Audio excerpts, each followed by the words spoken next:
Hello there and welcome to another Hero Arts video. It's Michelle Short here and today I'm creating a holiday card with a non-traditional colour scheme. So let's get started. I'm using the beautiful Wreath and Finch letterpress and foil plate today.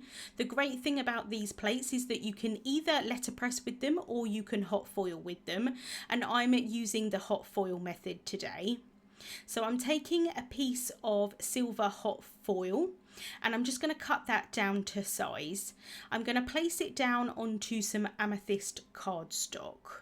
The piece of cardstock that I'm using to foil onto is quite a lot larger than I actually need it to be. I was a little bit worried that I wouldn't get this wreath in exactly the right place on an A2 size card panel, so I'd rather go with a bigger piece of cardstock and then I can cut it down to size and make sure that it's straight.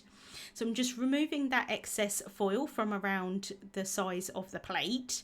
I do tend to use these little scraps for things like sentiments and such, so I do tend to keep everything. I can then place that down where I think it's straight-ish on this panel, but like I say, I've got some wiggle room because I'm going to cut this down.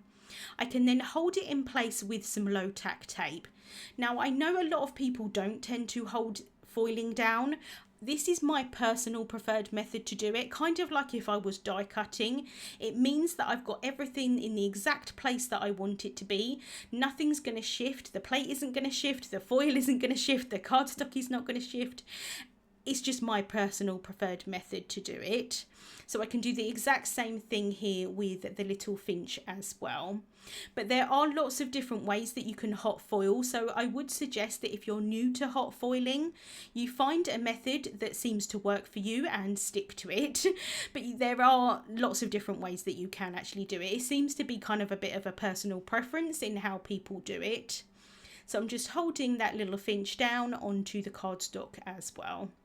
I can now bring in my Glimmer Hot Foil system, and it's been heating up while I've been adding that foil onto my cardstock.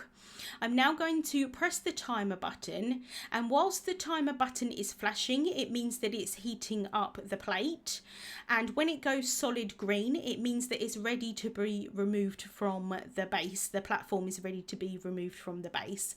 Now what I find when using these plates that are specifically designed for letterpress as well as foiling, that I do like to heat it up for double the length of time. This is just something that I've found that works for me and my machine.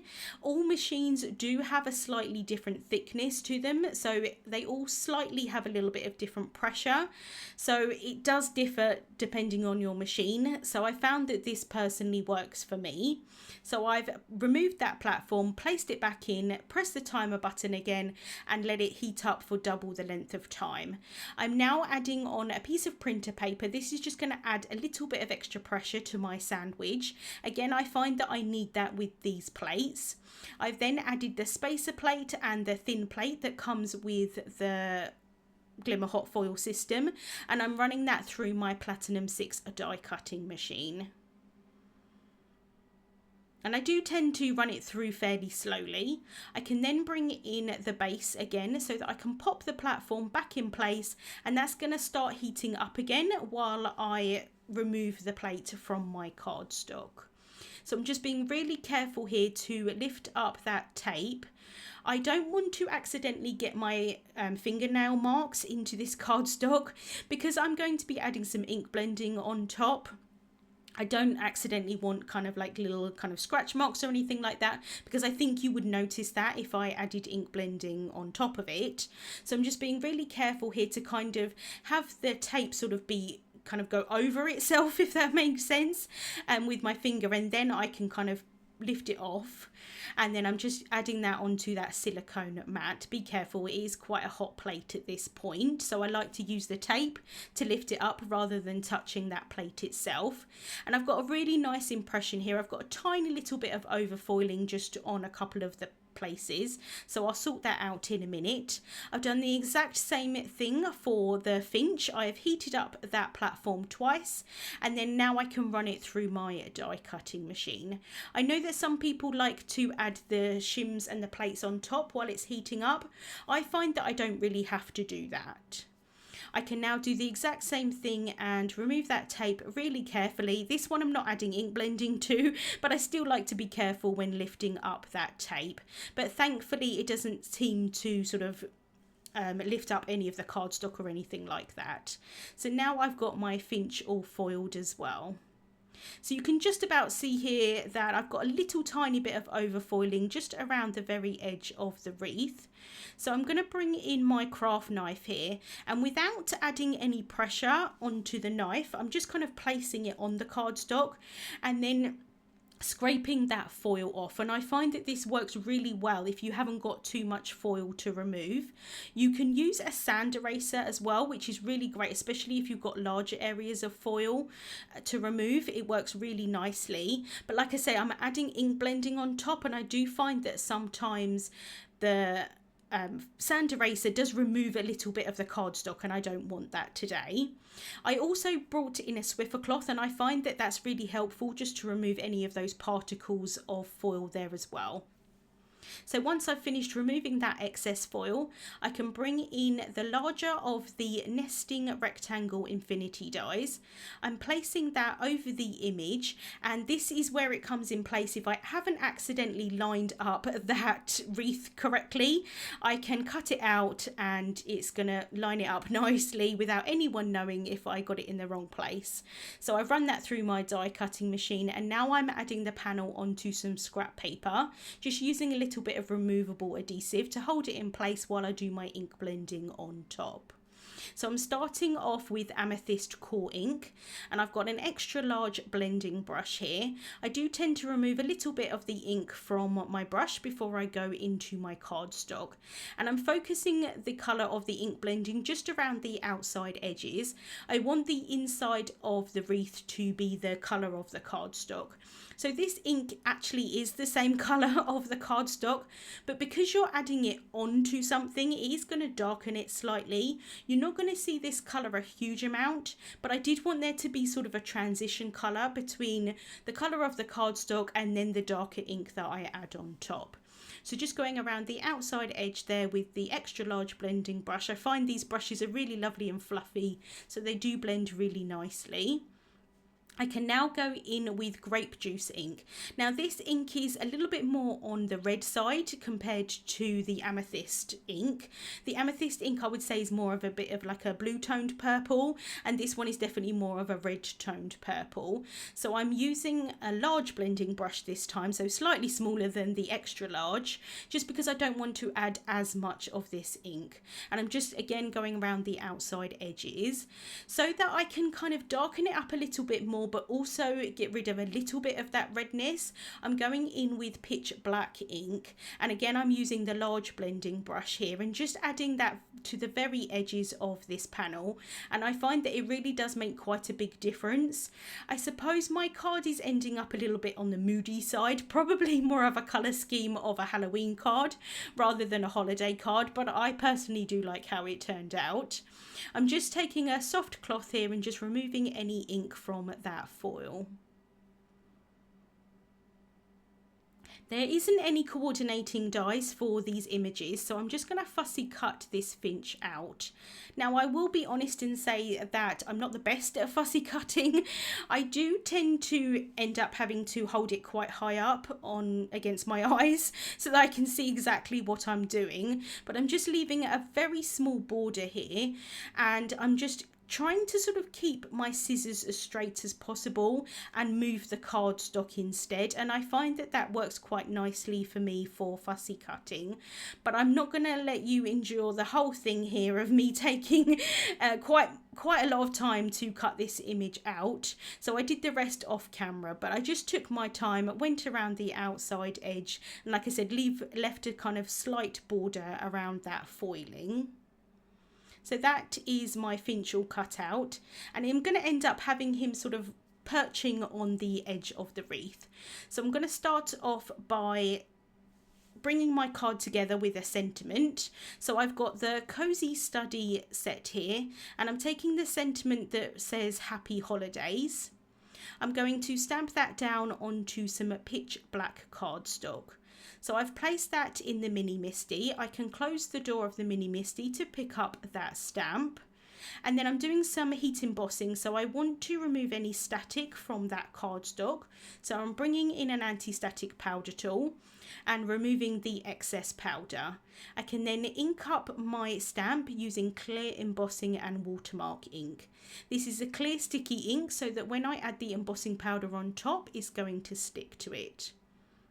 So I can just press that down onto the cardstock. I can lift that up and then I can apply some white embossing powder. And if the anti-static powder tool has done its job, I'm not going to have too much excess powder around the image, or the sentiment in this case. But if I have, I can just go in with a dry brush and just remove any of those particles. I can then heat set that embossing powder. So I like to kind of start at the front and work to the back, and then I might go to the front again, and if it's not melting quick enough, I go to the back again and then go to the front to melt that powder. I find that that works well for me so that I don't accidentally overheat that powder. It can go a little bit grainy if you do overheat embossing powder. I like to just fan that in the air to cool down and then use a Swiffer cloth to remove any excess powder from that cardstock. I'm then taking the coordinating die.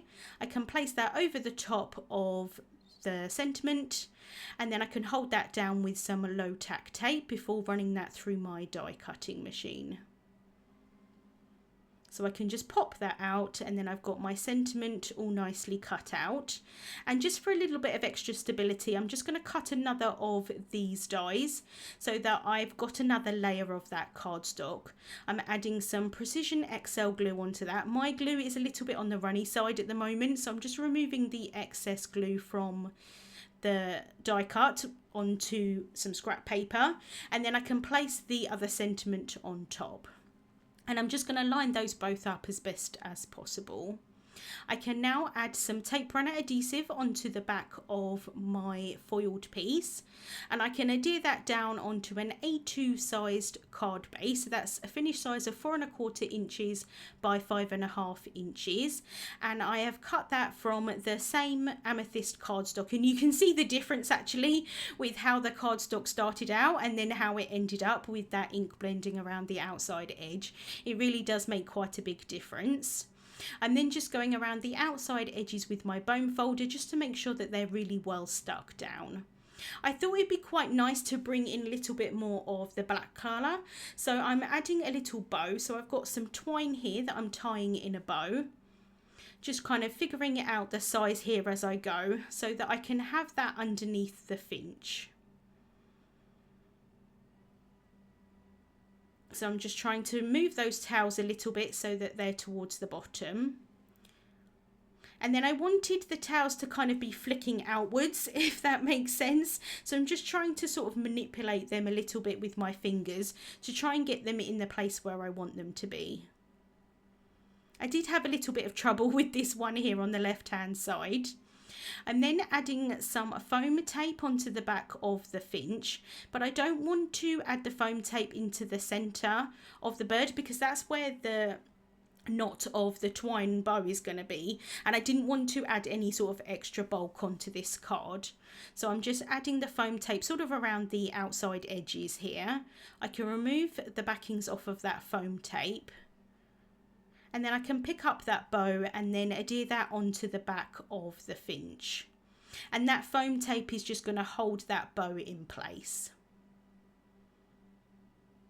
So I can just manipulate that bow, get it to where I want it to be, making sure that that's going to stick down nicely on the back. And then I can adhere that down onto the card. And I thought it'd look quite nice kind of perching there towards the bottom of that wreath.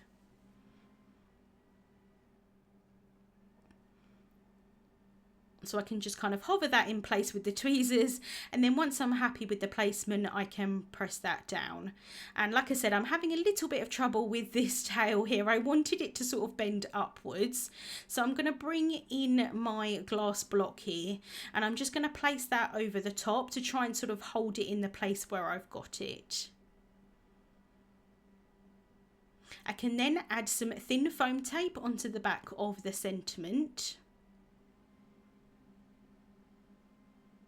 I can remove the backings off of that foam tape, and then I can adhere that down onto the card, and I'm just using a T-square ruler here just to help me out, make sure that I'm placing it down straight. And then to finish off, I'm going to add some black enamel dots from the Neutrals set. I was having a little bit of trouble picking those up, but I thought that I would add them onto where the kind of little circles are on the image of the wreath. And I just thought, again, it would add more of the colour of the black into the card. So I've got the bow being black, the sentiment being black, and then the embellishments. And then I've got all of the purple on the finch and the card base itself. And although purple and black wouldn't necessarily be a traditional holiday colour scheme, I do really like how it turned out. But like I say, it's probably a little bit more on the Halloween side, but I do think it's really pretty. So I'm just going around here adding all of those enamel dots on.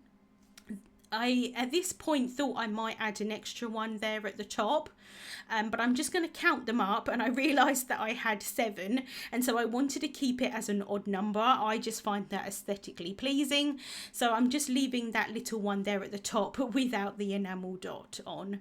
And so that is the card finished for today. Like I said, non-traditional colour scheme. You could definitely do this in lots of different colour schemes. I think like red and gold would be really pretty as well, probably a little bit more on the traditional holiday kind of colour scheme. Links to the products that I used will be listed in the description bar on YouTube and also over on the Hero Arts blog. Thank you so much for watching, and I hope you have a wonderful day.